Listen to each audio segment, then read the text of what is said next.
Hello दोस्तों, क्या आप एक स्टूडेंट हैं और पढ़ना चाहते हैं लेकिन पढ़ाई में फोकस नहीं कर पाते हैं। आप 2 से 3 मिनट ही पढ़ पाते हैं, फिर आप बोर्ड फील करने लगते हैं, आपके पढ़ने का मन नहीं करता। तो दोस्तों, इसका मतलब है आपके अंदर फोकस की कमी है। सो दोस्तों, आज के इस वीडियो में हम इसी बारे में बात करेंगे कि कैसे आप फोकस को बिल्ड कर पाएंगे और कैसे आप पढ़ाई को लंबे समय तक कर पाएंगे।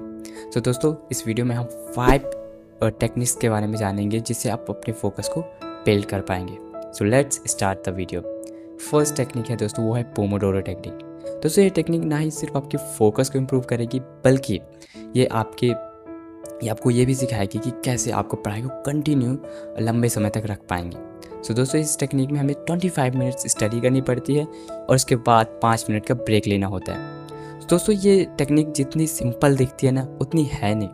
दोस्तों, जब आप इसे फॉलो करने जाएंगे तो आप शायद इसे एक बार या 2 बार ही कर पाए, बाकी बार आप नहीं कर पाएंगे, राइट। सो दोस्तों, इसको आपको क्या करना है, आप 25 मिनट्स ना करके आप 10 मिनट या 15 मिनट से ट्राई कीजिए।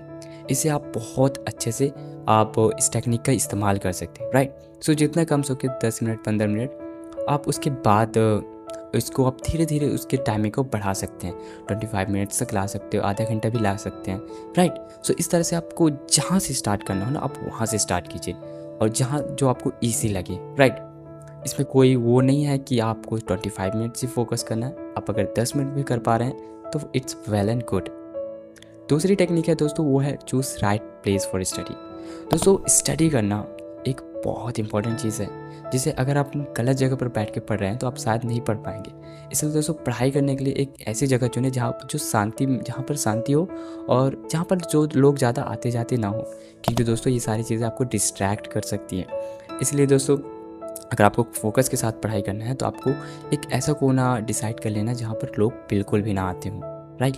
तभी आप फोकस के साथ पढ़ाई कर पाएंगे और शायद लंबे समय तक भी। तीसरी स्ट्रैटेजी है दोस्तों, वो है एक्टिव रिकॉल। दोस्तों, पढ़ाई करना ही इम्पोर्टेंट नहीं है, उसके साथ आपको एक्टिवली रिकॉल भी करना इम्पोर्टेंट है।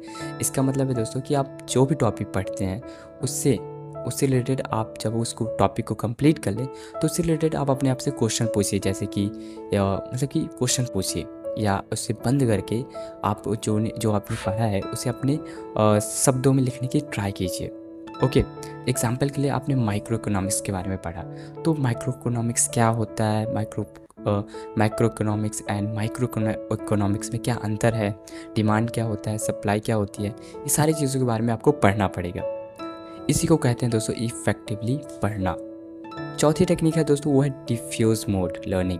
दोस्तों, ये टेक्निक आपको तब काम आती है जब आप किसी टॉपिक में या किसी मैथमेटिक्स फॉर्मूले में स्टक हो जाते हैं, यानी फंस जाते हैं, या वो टॉपिक आपको समझ में नहीं आता। आप अपनी तरफ से सारी कोशिश कर लेते हैं, आप अपने टीचर से भी पूछ लेते हैं, आप इस प्रॉब्लम के बारे में गूगल भी कर लेते हैं, है ना। तब भी आपको कोई चीज़ समझ में नहीं आती, तब आपको काम आती है डिफ्यूज मोड लर्निंग। इसका मतलब होता है दोस्तों कि जब आप किसी टॉपिक में फंस जाएँ जो या कोई चीज़ समझ में ना आए, तो उस वक्त आपको रिलैक्स करना चाहिए, आपको उस चीज़ में ज़्यादा उलझना नहीं चाहिए। आप बस रिलैक्स कीजिए, जैसे कि वॉक में चले जाइए या शावर लीजिए या अपनी रिलैक्सिंग म्यूज़िक सुन लीजिए। फिर दोस्तों, आपको सडनली क्योंकि दोस्तों हमारे माइंड के ना 2 मोड होते हैं, एक होता है फोकस मोड, एक होता है डिफ्यूज मोड। तो दोस्तों, जब आप रिलैक्स करते हैं ना, तब आपका माइंड आपके बैकग्राउंड में उस प्रॉब्लम का सल्यूशन ढूंढने में लगा रहता है, कोशिश करता रहता है, और फिर सडनली आपको एक आइडिया देता है या आपको कोई ऐसी चीज़ दिखा देता है जिससे आपकी प्रॉब्लम सॉल्व हो जाती है। पांचवी टेक्निक है दोस्तों, वो है एलिमिनेट मल्टीटास्किंग। जितना हो सके दोस्तों, आप मल्टीटास्किंग से बचें, क्योंकि दोस्तों मल्टीटास्किंग सुनने में बहुत अच्छा है, लेकिन करने में इससे आपका माइंड जल्दी थक जाता है और फिर आपके पास एनर्जी नहीं बचती है आगे काम करने के लिए।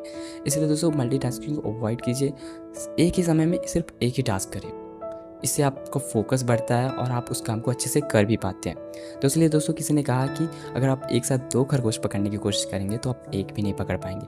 इसलिए दोस्तों, हमेशा एक टास्क पे फोकस करें एक टाइम पे, फिर चाहे वो रीडिंग हो, कुछ पढ़ना हो या कुछ लिखना हो। ओके, तो दोस्तों, इन टेक्निक्स का यूज़ करके आप फोकस बिल्ड कर पाएंगे और अपनी पढ़ाई को लंबे समय तक कर पाएंगे। आई होप आपको वीडियो पसंद आई होगी। अगर आपको वीडियो पसंद आई तो प्लीज़ इस वीडियो को लाइक कर दीजिए और चैनल को सब्सक्राइब ज़रूर करें। Thank you so much for watching this video.